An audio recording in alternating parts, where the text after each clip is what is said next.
की main story line की तरफ, जिसकी शुरुआत में हम एथन हंट यानी कि इस कहानी के लीड एक्टर टॉम क्रूज को देख पाते हैं, जो कि अपनी टीम के साथ में कीव में एक मिशन को सॉल्व कर रहे थे। इन्हें एक डबल एजेंट का पता लगाना था जिसका नाम था डिमिट्री, और उसी का पता लगाने के लिए ये लोग एक फेक सेट बनाते हैं जहाँ पर एक डेथ हो रखी होती है और उस बंदे से सवाल जवाब होते हैं जो कि उस डबल एजेंट का नाम जानता था। इस मिशन को सक्सेसफुली कंप्लीट होने के बाद हम ये पता लगता है कि एथन हंट अपने रूप बदलने में काफी ज्यादा माहिर है, जिसके बाद सीन शिफ्ट होता है एक प्लेन में जहाँ अपनी फर्स्ट क्लास सीट पर बैठा जिम फिलिप्स दिखाया जाता है। तभी एयर होस्टेस आकर उसे एक कैसेट देती है और कहती है शायद आपको यूक्रेन की मूवी पसंद आएगी, और जब वो उसे प्ले करता है तो उसके अंदर एक सीक्रेट मैसेज था। बेसिकली ये सभी लोग एक खुफिया एजेंसी के लिए काम करते हैं जिसके बारे में किसी आम पब्लिक या फिर नॉर्मल इन्वेस्टिगेशन डिपार्टमेंट्स को कोई भी खबर नहीं है। उस कैसेट में मैसेज था कि अलेक्जेंडर गोल्डस्टोन नाम का एक बंदा जो कि एक गवर्नमेंट एजेंट है और वो एक लिस्ट चोरी करने जा रहा है। उसका नाम है एनओसी यानी कि non official cover list. Basically इस लिस्ट में सीआईए के उन एजेंट्स का नाम था जो कि अंडर कवर होकर काम कर रहे थे। इसमें उनकी नकली शख्सियत के साथ साथ असली शख्सियत और उसका पूरा एड्रेस भी था। अब यहाँ अलेक्जेंडर इस पूरी लिस्ट को चुराकर ब्लैक मार्केट में माफिया को बेच देना चाहता था ताकि उसे एक बड़ा अमाउंट मिल सके, और जिम का काम था कैसे भी करके उसे ऐसा करने से रोकना। जिसके बाद नेक्स्ट डे प्राग में एक मीटिंग बिठाई जाती है जिसमें शामिल थे ईथन, क्लेयर, जैक, हाना और खुद जिम। जैक का काम था साइबर सिक्योरिटी देखना, इसी के साथ लिफ्ट को हैक करके उन्हें उस सीक्रेट चेंबर तक भेजना जिसके अंदर एक कंप्यूटर पड़ा है जिसमें सीआईए की वही लिस्ट मौजूद थी। उस टाइम पर फ्लॉपी डिस्क चला करती थी, और आज जहाँ ये लोग आए थे ये एक बहुत बड़ी पार्टी थी। अब इसमें भेस बदलने के लिए ईथन हंट एक सेनेटर का रूप ले लेता है जिनका नाम था बॉल्जा। क्लैरी और सैरा दोनों कार में बाहर इंतजार कर रहे थे कि अगर बाय चांस अलेक्जेंडर भागने की कोशिश करे तो ये दोनों उसके पीछे लग जाएं। क्लेयर अपने स्प्रे की मदद से अलेक्जेंडर के सर पर निशान लगा देती है ताकि ये लोग उसे आसानी से ट्रैक कर पाएं, और अलेक्जेंडर के वहां पहुंचने से पहले ही ईथन और क्लेयर वहां पहुंचकर एक चश्मा रख देते हैं जिसके अंदर एक इनबिल्ड कैमरा था ताकि उस गवर्नमेंट ऑफिसर गद्दार की फोटो खींची जा सके और उसका काला चेहरा दुनिया तक लाया जा सके। जिसके कुछ ही देर बाद में अलेक्जेंडर वहां पर आता है और उसकी फुटेज कैप्चर हो जाती है उस कैसेट को चुराते हुए। अब इनका मिशन था अलेक्जेंडर का पीछा करना और जिस डीलर को वही कैसेट बेचने वाला है उसे और उस डीलर दोनों को रंगे हाथ पकड़ना। मगर इतने में ही जैक अपना कंट्रोल खो देता है और लिफ्ट ऑटोमेटिकली ऊपर जाने लगती है। उसे कुछ समझ नहीं आ रहा। वहीं जिम बैठकर ये सारी चीजें एनालाइज कर रहा था तो वो जिम से हेल्प मांगता है तो जिम कहता है कि इलेक्ट्रिसिटी वायर काट दो, लेकिन जब तक वो वायर काट पाता वो लिफ्ट ऊपर के फ्लोर से दब जाती है और जैक की वहीं पर डेथ हो जाती है। हालांकि जैक की मौत से सभी को दुख होता है मगर उन्हें तो मिशन कंप्लीट करना ही था। इस बीच जिम उन्हें कहता है कि सब कुछ खत्म हो गया है, यहाँ से निकलो, भागो। मगर फिर भी ईथन उसकी बात नहीं मानता और वो अलेक्जेंडर का पीछा करना शुरू करता है। इतने में जिम ईथन से कांटेक्ट करता है और बताता है हमारे अलावा यहाँ पर एक दूसरी टीम भी है, कोई है जो मेरा पीछा कर रहा है। तभी ईथन को एक गोली चलने की आवाज आती है और उसे पता चलता है कि जिम को भी किसी ने गोली मार दी है। वो जब तक जिम के पास पहुँचता मगर तब तक जिम पानी में गिर चुका था। वो जाकर क्लेयर और सैरा को बचाने की कोशिश करता है, लेकिन तभी वहाँ पर एक बड़ा सा एक्सप्लोजन होता है और उसमें वो दोनों भी मारी जाती है। इसी बीच वो भागकर हाना के पास जाता है जो कि इस वक्त अलेक्जेंडर पर नजर बनाए रखी थी, लेकिन जब तक जिम वहाँ पर पहुँचता किसी ने चाकू मारकर अलेक्जेंडर की हत्या भी कर दी थी, ऊपर से हाना को भी मार दिया और फ्लॉपी डिस्क लेकर भाग भी गया। मीनवाइल यहाँ पुलिस पहुँच जाती है। ईथन हंट पूरी तरीके से परेशान हो चुका था क्योंकि उसके ऑलमोस्ट सारे साथी जो कि इस मिशन में थे सभी मारे जा चुके थे, और ऊपर से तो अब उनकी मौत का इल्जाम ईथन हंट पर लगने वाला था। इसलिए वो पुलिस वालों से कैसे तैसे करके अपनी जान बचाकर एक फोन बूथ तक पहुँचता है। वो सीधा अपने सीनियर के ड्रीच को कॉल करता है और बताता है कि टीम में से अब कोई भी नहीं बचा है, सिर्फ मैं ही अकेला हूँ। जिस पर वो कहता है कि 1 घंटे में आकर मुझे एक रेस्टोरेंट में मिलो। ठीक 1 घंटे बाद में ईथन उसे एक रेस्टोरेंट में मिलने के लिए पहुँचता है, जिस पर किड्रीच कहता है कि इस मिशन को हमें यहीं पर खत्म करना होगा। मैंने तुम्हारे लिए ऑलरेडी एक टिकट बुक कर दी है, जितना जल्दी हो सके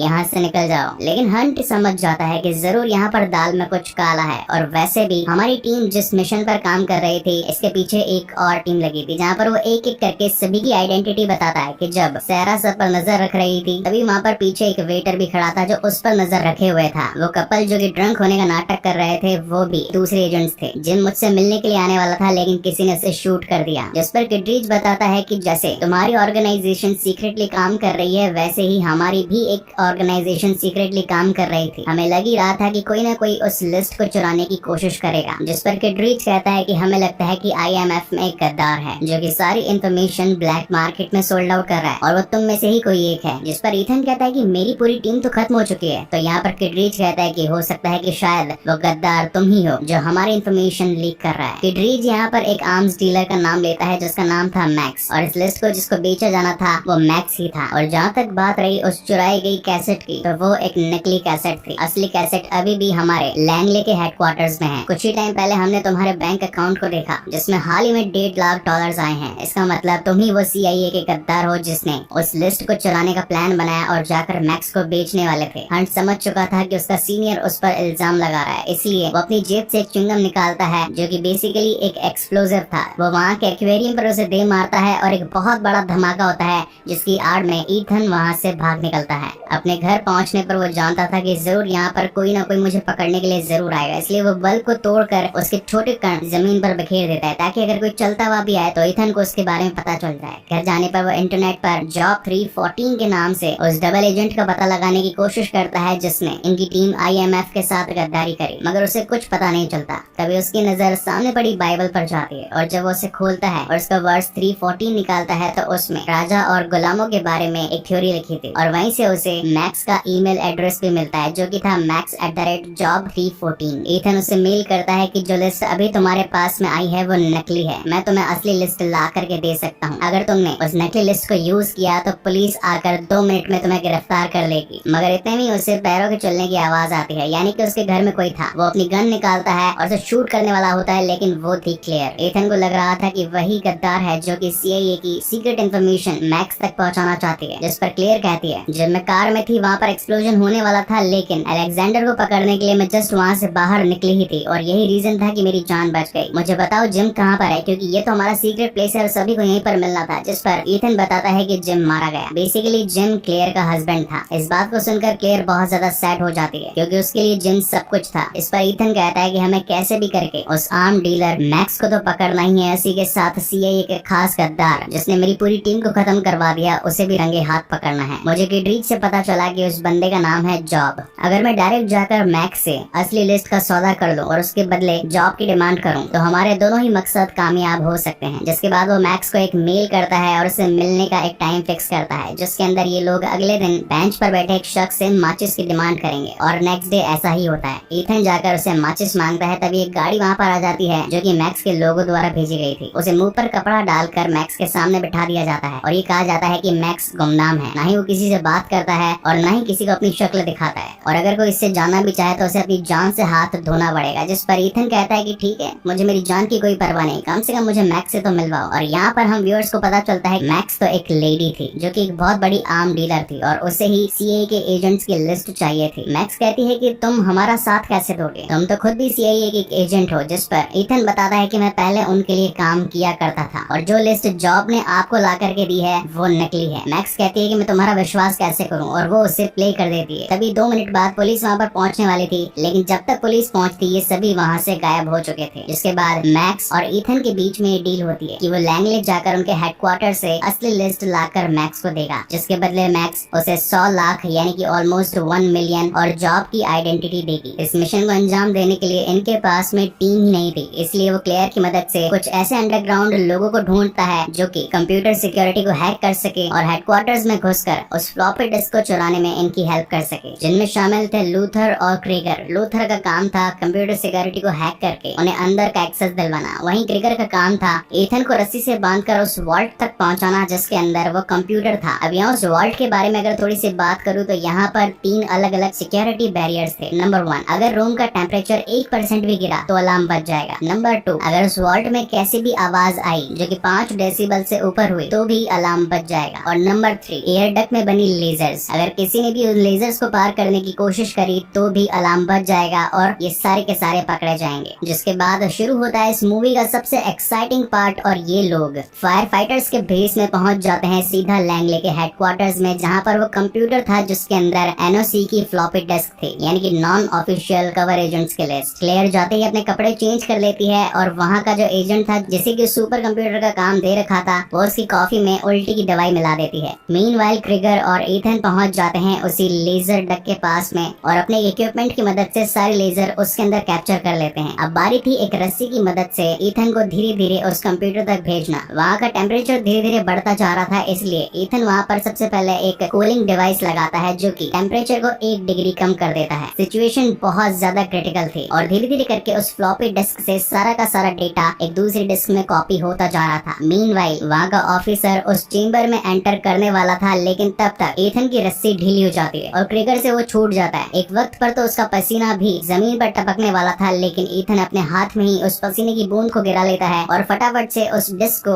ऑफिसर के आने से ठीक 1 सेकंड पहले लेकर निकल जाता है, लेकिन गलती से क्रिगर का चाकू वहीं गिर जाता है। ये बात अब तो सीनियर एजेंट ट्रीज तक भी पहुंच चुकी थी कि ईथन ने उनके मेन हेडक्वार्टर से वहां के फ्लॉपी डिस्क NOC को चुरा लिया है और अब तो ईथन को पकड़ने के लिए किटरीज ने उसके पेरेंट्स को एक झूठे इल्जाम में पुलिस की सलाखों के पीछे करवा दिया था। तो अब मजबूरन ईथन को बाहर आना पड़ता है और किटरीज से बात करनी पड़ती है, जिस पर किटरीज कहता है कि देखो तुमने चोरी करी, लेकिन कोई बात नहीं, मुझे वो NOC की फ्लॉपी डिस्क इसी के साथ साथ मैक्स को पकड़वा दो, मैं तुम्हारे ऊपर लगाए गए सारे इल्जामात हटा दूंगा। अब यहाँ ईथन अपने आप को क्लीन चिट भी करवाना चाहता था, लेकिन उस जॉब का भी पता लगवाना चाहता था जिसने IMF की टीम के साथ गद्दारी करी। और एक दिन यूं ही बैठे बैठे उसे पुरानी सारी बातें याद आने लगती है। क्रिगर का चाकू यानी कि वो किलर हो सकता है जिसने हाना और अलेक्जेंडर को मारा, कार के ब्लास्ट जो कि हो सकता है क्लेयर ने करे हो, और वहीं जिम की मौत, क्योंकि जब तक वो ब्रिज के वहां तक पहुंचा था उसे उसकी लाश ही नहीं मिली थी। यानी उसका सीधा शक जिम पर आ रहा था, लेकिन अब वो उसे पकड़े तो कैसे। इसी बीच वो मैक्स के साथ उस कैसेट की डील करने के लिए लंदन टू पेरिस से यूरो ट्रेन में बैठ जाता है सीट नंबर 27 पर। अब जैसा कि उस फ्लॉपी डिस्क के बदले मैक्स उसे $1 मिलियन प्लस जॉब की आइडेंटिटी देने वाली थी, मगर खेल इतनी आसानी से खत्म हो जाए ऐसा मिशन इम्पॉसिबल में होने वाला कहाँ था। तो यहाँ पर लूथर एक जैमर लगाकर उस लिस्ट के डेटा को कॉपी होने से रोकता है। वहीं ईथन जाकर $1 मिलियन लेने के लिए लगेज कंपार्टमेंट में पहुंचता है। तो वहाँ इस कहानी का सबसे बड़ा प्लॉट रिवील होता है कि वो जॉब 314 और कोई नहीं बल्कि IMF का पुराना एजेंट जिम ही था, जिसने गवर्नमेंट के साथ डबल क्रॉस करने की प्लानिंग बना ली थी। अब ईथन यहाँ पर जॉब को पकड़ने की कोशिश करता है, जहाँ पर इस मूवी के literally one of the best scenes आते हैं। जिम भागकर ट्रेन के ऊपर से अपने सक्शन कप की मदद से ट्रेन के पीछे चिपकता चिपकता क्रिगर के द्वारा लाए गए हेलीकॉप्टर में बैठने वाला था, मगर ईथन उसका पीछा करता है और हेलीकॉप्टर की रस्सी को ट्रेन की एक हुक में बांध देता है। अब ना ही क्रिगर वहाँ से भाग पाता है और ना ही जिम वहाँ से भाग पाता है, और एक चलती ट्रेन के साथ साथ टनल में एक चलता हेलीकॉप्टर भी इनके पीछे आ रहा था। सच बताऊं तो एक पल को मेरी भी हालत पतली हो गई थी कि कहीं हेलीकॉप्टर के प्रोपेलर आकर ईथन की जान न ले ले। लेकिन ईथन भैया जिनके पास में अपनी जान बचाने के लिए छोटे मोटे इक्विपमेंट्स तो जेबों में पड़े ही रहते हैं, तो वो निकालते हैं अपनी एक्सप्लोसिव वाली च्युइंगम, यानी कि एक छोटा बॉम्ब भी कह सकते हैं, और वो दे मारते हैं हेलीकॉप्टर के ग्लास में। जिसके बाद वहाँ पर एक जोरदार धमाका होता है और क्रिगर और जिम उस धमाके में मारे जाते हैं। और क्योंकि अपने चश्मे की मदद से ईथन ने ऑलरेडी जिम की फोटो क्लिक कर ली थी, तो वो कितरीज को फोटो सेंड कर देता है और कितरीज आकर सबसे पहले तो मैक्स को भी रंगे हाथ पकड़ता है और ऊपर से ईथन के ऊपर लगाए गए सारे चार्जेस भी हटा देता है। और इसी के साथ ये मूवी यहीं पर खत्म होती है। इस मूवी के एंड में हम लूथर और ईथन को बैठा देख पाते हैं, जो कि आपस में बातचीत कर रहे थे। तो लूथर कहता है कि यार तुम इतने स्मार्ट हो, क्या तुम मेरे साथ काम करना चाहोगे? जिस पर ईथन कहता है कि मैं गुमनाम ही अच्छा हूँ। जिसके बाद वो एक ब्रिटिश एयरवेज का प्लेन पकड़कर निकल जाता है अपनी नॉर्मल लाइफ को स्पेंड करने के लिए। लेकिन तभी एक एयर होस्टेस आती है और पूछती है कि क्या आप कैरेबियन या फिर अरुबा की मूवीज देखना पसंद करेंगे। यानी कि अब ईथन को मिलने वाला था उसका नेक्स्ट मिशन। और इसी तगड़े सस्पेंस के साथ ये शानदार कहानी यहीं पर खत्म होती है। सो गाइज, आपको ये वीडियो कैसा लगा प्लीज मुझे लाइक और कमेंट करके जरूर बताइएगा। और अगर पहली बार इस चैनल पर आए हैं तो इसे सब्सक्राइब जरूर कीजिएगा, क्योंकि इसका सेकंड पार्ट जल्द ही आने वाला है। सो तब तक के लिए keep watching and stay safe. मिलते हैं अगले वीडियो।